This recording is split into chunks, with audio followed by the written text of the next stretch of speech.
తాకట్లో ఉన్న మీ బంగారాన్ని విడిపించి ఆ రోజు ఆన్లైన్ రేటుకి కొంటాం. Sharma gold company. యాక్చువల్గా నేను ప్రమాణ స్వీకారం చేసిన 100 రోజుల వరకు ప్రెస్ ముందుకి రావుందనుకున్నాను. ఆగస్టు 28వ తేదీ నాకు 100 డేస్ అవుతుంది. సో ఆగస్టు 29th కొద్దిగా భారీగా అందరినీ పిలిచి ప్రెస్ పెట్టాలనుకున్నాను. కానీ బ్యాడ్ టైం. నిన్న మార్నింగ్ నుంచి ఫుల్ వర్క్స్ లో ఉన్నాను. నిన్న ఈవినింగ్ ఇంటికి వచ్చిన తర్వాత టీవీ చూసిన తర్వాత చాలా బాధేసింది. మాజీ ముఖ్యమంత్రి వైఎస్ జగన్మోహన్ గారు నెల్లూరుకి ప్రకటన రావటం, వచ్చినప్పుడు అక్కడ మాట్లాడినటువంటి మాటలు విని చాలా బాధ వేసి ఈ రోజు అన్ఎక్స్పెక్టెడ్ గా రాత్రి కనుక్కొని ప్రెస్ మీట్ పెట్టడం జరుగుతుంది. కనీసం ఇప్పటికైనా వాళ్ళు 2019 ఎలక్షన్ లో 151 సీట్లతో ప్రజలు మీకు అధికారాన్ని ఇస్తే 5 సంవత్సరాలు తిరగక ముందుగానే 11 సీట్లతోనే మిమ్మల్ని పరిమితం చేసేస్తే దానికి కారణం ఏందనేది అట్లీస్ట్ మీరు తెలుసుకోనేటువంటి పరిస్థితుల్లో ఉండి ఈ రోజు కూడా మళ్ళీ అదే విధంగానే అదే మాటలే పెద్ద చిన్న ఏమీ లేకుండా నోటికి ఎట్టొస్తే అట్లా మాట్లాడి ఒక పార్టీకి అధ్యక్షుడిగా నువ్వు అట్లే మాట్లాడుతున్నావు, నీ పార్టీలో ఉన్నటువంటి మాజీ ఎమ్మెల్యేలు కావచ్చు, మాజీ మంత్రులు కావచ్చు, వాళ్ళు అట్లే మాట్లాడుతున్నారు.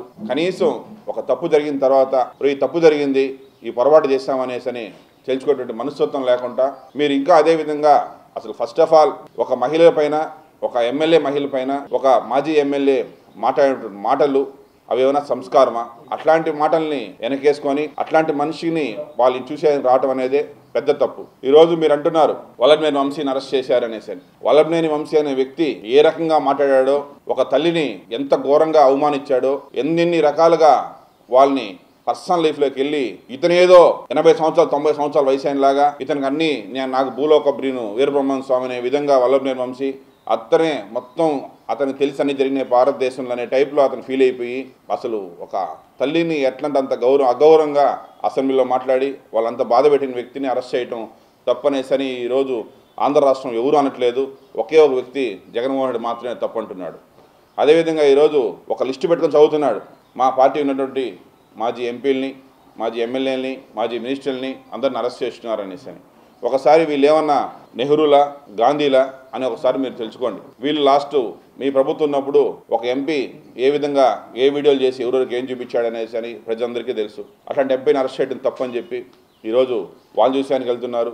ఒక ఫ్యాక్షన్ లీడర్ అయినటువంటి ప్రకాష్ని అరెస్ట్ చేసి దాన్ని పోతే వాళ్ళ దగ్గర పోయేసి అక్కడ అదేవిధంగా మీరు హంగామా చేస్తున్నారు. లాస్ట్కి మొన్న మీ కారు కిందన పడి ఒక మనిషి చనిపోతే కూడా అట్లీస్ట్ దాని గురించి ఇంతవరకు మీ పార్టీకి సంబంధించి వాళ్ళు ఎవరు కూడా వాళ్ళ ఇంటికి పోయేసి వాళ్ళకి ఏమైనా మంచి చెడులు చేద్దామనే పని లేకుండా ఒక గంజాయి మత్తులో గంజాయి అమ్మే వ్యక్తిని చూసేదానికి వెళ్ళి ఇవన్నీ అరాచకాలు చేస్తూ ఇంకా కూడా మీరు మారకుండా ఎప్పుడో సీఎం చంద్రబాబు నాయుడు గారిని స్టూడెంట్ లైఫ్లో గలాట్ జరిగింది, చెప్పుతో కొట్టినారు. ఏందా మాటలంతా? అసలు మీ వయసు ఎంత?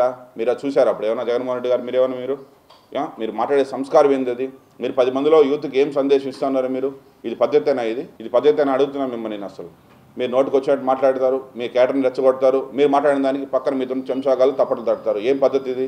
దీన్ని చూసేసానా సొసైటీ మొత్తం ఈ విధంగా చెడిపోతుంటే కారణం మీలాంటి నాయకులు ఉండడం వల్లనే ఈరోజు రాష్ట్రం అధోగాలు అయిపోయింది. 20 సంవత్సరాలు వెనక్కి వెళ్ళిపోయినాం. 2014లో రాష్ట్రం విడిపోయిన తర్వాత ఆ రోజు భగవంతుడు దయతో ప్రజలందరూ అండతో నారా చంద్రబాబు నాయుడు ముఖ్యమంత్రి అయిన తర్వాత ఒక అమరావతి ఒక రాజధాని పెట్టి దానికి కావాల్సినటువంటి రూపురేఖలన్నీ వాళ్ళు అంత కష్టపడి చేసిన తర్వాత మీరు 5 సంవత్సరాలు వాళ్ళ వంతు అప్పుడున్నటువంటి మా పార్టీ తెలుగుదేశం పార్టీ 5 సంవత్సరాలు ఏం డెవలప్మెంట్ చేసిందనేసి కళ్ళ ముందు కనిపిస్తుంది. ఈరోజు మీరు ఎక్కడో కాకపోతే ఒకసారి మీరు ఎప్పుడైనా ఆ ప్యాలెస్ నుంచి 2019-24 వరకు ప్యాలెస్ నుంచి బయట తిరిగి ఉంటే మీ రాష్ట్రంలో మీకు తెలిసి ఉంటాయి ఏం జరిగింది రాష్ట్రంలో అనేసి. మీరు ప్యాలెస్లో కూర్చొని ప్యాలెస్లో నుంచి ఎవరో ఒక 2-3 మేము చెంచాగాలను పక్కన పెట్టుకునేసి వాళ్ళు చెప్పింది మీరు వినేసి మీరు ఇంట్లో కూర్చొని ఎట్ట అవుతుంది?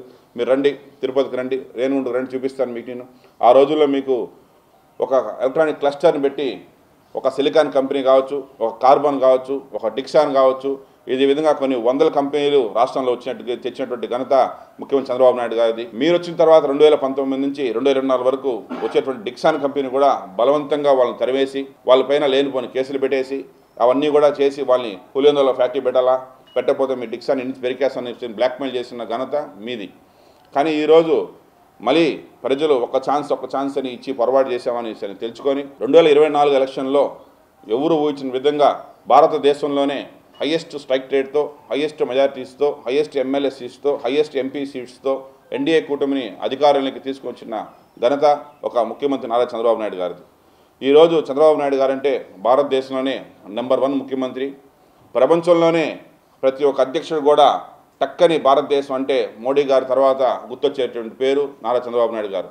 ఎందుకంటే టెక్నాలజీ అంటే, డెవలప్మెంట్ అంటే ఎప్పుడో 90స్లోనే ఏసీ 2020లో విజన్ చూపిస్తాం హైదరాబాద్ అని చెప్పి 20 సంవత్సరాలు ఎప్పుడో అప్పుడున్నటువంటి 90స్లోనే చెప్తే అందరూ నవ్వారు. బట్ ఇప్పుడు చూస్తున్నాం 2020లో హైదరాబాద్ సిటీ ఎలా ఉందనేసి. అంత దూరదృష్టి ఆలోచించే వ్యక్తిని మీరు ఎట్లంటే అట్లా మాట్లాడతారు. కనీసం మీ వయసు ఎంత, మా సీఎం గారు వయసు ఎంత, అతను ఏవి తప్పు చేయకుండా అరెస్ట్ చేసినటువంటి వ్యక్తి వైఎస్ జగన్మోహన్ రెడ్డి. నువ్వు వచ్చి ఈరోజు ఒక రౌడీ షీట్ను అరెస్ట్ చేసిన దానికి, ఒక గంజాయి ముక్తులు అరెస్ట్ చేసిన దానికి, మహిళలపై ఏమంటే మహిళా ఎమ్మెల్యేపై ఏమంటే అవి మాట్లాడిన వ్యక్తిని మీరు చూసేందుకు వచ్చేసి మళ్ళీ మీరు ప్రెస్ మీట్ పెట్టి ఏమంటే మాట్లాడడం అనేది సంస్కారం కాదు. దయచేసి మీరు ఇప్పటికైనా మీ తప్పును తెలుసుకోండి. ఈ విధంగా కానీ మాట్లాడకపోతే రాబోయేటువంటి ఎలక్షన్లో మొన్న వచ్చిన 11 సీట్లు కూడా మీకు ఖచ్చితంగా ప్రజలైతే వేయరు.